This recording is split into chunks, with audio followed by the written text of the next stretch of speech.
সুদখোরের দানবীয় জালে বন্দি শহর শিলচর। পুলিশের অভিযানে কিছুদিন বিরতির পর ফের সুদখোররা আবারও ফিরেছে আরও হিংস্র দানবীয় রূপে। নাগাটিলা পয়েন্টের কুখ্যাত সুদখোর মহিলা হেনা লস্কর ও বোরখা আলী গ্রুপের সদস্যদের অত্যাচারে সর্বশান্ত বহু পরিবার। শিলচর ও শহরতলি জুড়ে আতঙ্ক। এক কুখ্যাত মহিলা সুদখোর হেনা লস্কর ও তার চক্রের বিরুদ্ধে নির্যাতনের পাহাড়। মূল টাকার 4-5 গুণ সুদ আদায়ের অভিযোগ। মানসিক ও শারীরিক নির্যাতনে দিশেহারা ভুক্তভোগীরা। শহর গ্রাম সর্বত্র বেআইনি ঋণ ব্যবসা। ভয়ে থানায় যেতেও সাহস পাচ্ছে না ভুক্তভোগীরা। প্রশাসনের হস্তক্ষেপ দাবি। কাছাড় জেলার শহর থেকে গ্রাম সর্বত্র আবারও নেমে এসেছে সুদখোরদের বিষাক্ত ছায়া। গত কয়েক মাস আগেই পুলিশের কঠোর অভিযানে একাধিক অবৈধ সুদখোরা গ্রেপ্তার হয় সাধারণ মানুষের মধ্যে সাময়িক স্বস্তি ফিরেছিল, কিন্তু সেই স্বস্তি যে ক্ষণস্থায়ী ছিল তা ফের প্রমাণিত হচ্ছে। পুলিশের নজরদারি ঢিলেঢালা হতেই পালিয়ে থাকা সুদখোররা আবারও মাথাচাড়া দিয়ে উঠছে, এবার আরও হিংস্র, আরও নির্দয় রূপে। অভাব অনটনে জর্জরিত মানুষ যখন এক মুঠো টাকার আশায় হাত বাড়ান, তখনই ফাঁদ পেতে বসে থাকে এই অবৈধ ফাইন্যান্সেরা। প্রথমে মিষ্টি কথা, সহানুভূতির আশ্বাস, তারপর শুরু হয় অমানবিক সুদের দুঃস্বপ্ন।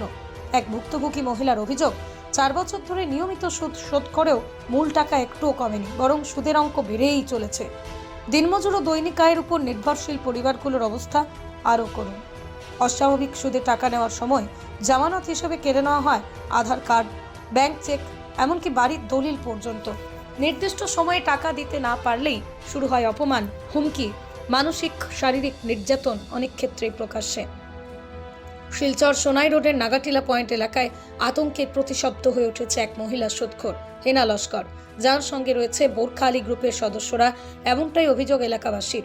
শহর ও শহরতলি মিলিয়ে বহু পরিবার আজ একটাই নামে আতঙ্কিত। স্থানীয়দের দাবি, ওই মহিলা পরিকল্পিতভাবে মধ্যবিত্ত, নিম্ন মধ্যবিত্ত, দিনমজুর ও দরিদ্র পরিবারগুলোকে টার্গেট করেন। প্রথমে সহায়তার মুখোশে টাকা দিয়ে পরে চাপিয়ে দেন একের পর এক অমানবিক শর্ত। সপ্তাহ কিংবা মাস পেরোতে সুদের অঙ্ক দ্বিগুণ হয়ে যায়। অনেকের অভিযোগ, মূল টাকার 4 থেকে 5 গুণ পাওনাও দাবি করা হয়। কেউ সময় মতো টাকা দিতে না পারলেই নাকি বাড়ির সামনে দাঁড়িয়ে দিন রাত চাপ সৃষ্টি, গালিগালাজ, হুমকি, এমনকি শারীরিক হেনস্থাও চলে। কিছু পরিবার গুরুতর অভিযোগ তুলেছে, দলিল লিখিয়ে নিয়ে বাড়ি পর্যন্ত দখল করে নেওয়া হয়েছে। এই ভয়ঙ্কর চাপে বহু পরিবার সর্বশান্ত হয়ে পড়েছে। কেউ কেউ বাধ্য হয়ে এলাকা ছেড়ে অন্যত্র আশ্রয় নিয়েছে। শিলচরের বিভিন্ন এলাকায় ক্ষোভ চরমে, কিন্তু ভয়ের কারণে অধিকাংশ ভুক্তভোগী প্রকাশ্যে মুখ খুলতে চাইছেন না। নাম প্রকাশ্যে অনিচ্ছুক কয়েকজন আরতি, আমরা অসহায়, কার কাছে যাব, থানায় গেলে উল্টে বিপদে পড়তে হবে, এই ভয়েই চুপ আছি। এলাকার প্রবীণদের বক্তব্য, একজন মহিলার বেআইনি কর্মকাণ্ডে গোটা এলাকা আজ আতঙ্কগ্রস্ত। শহর ও গ্রামীণ এলাকার অসংখ্য পরিবার দুশ্চিন্তায় দিশেহারা। ভুক্তভোগী পরিবারগুলোর একটাই আরতি, আমাদের বাঁচান। তারা রাজ্যের মুখ্যমন্ত্রী হিমন্ত বিশ্ব শর্মা ও জেলা পুলিশ প্রশাসনের দৃষ্টি আকর্ষণ করে অবিলম্বে কঠোর তদন্ত ব্যবস্থা নেওয়ার দাবি জানিয়েছেন। সুদখোরদের এই অবৈধ অমানবিক অত্যাচার শুধু আইন শৃঙ্খলার প্রশ্ন নয়, এটা মানবাধিকারের প্রশ্ন, এমনটাই মনে করছেন সচেতন মহল। পুলিশের সাম্প্রতিক অভিযান যে যথেষ্ট নয়, তা এই ঘটনা প্রবাহ স্পষ্ট করে দিচ্ছে।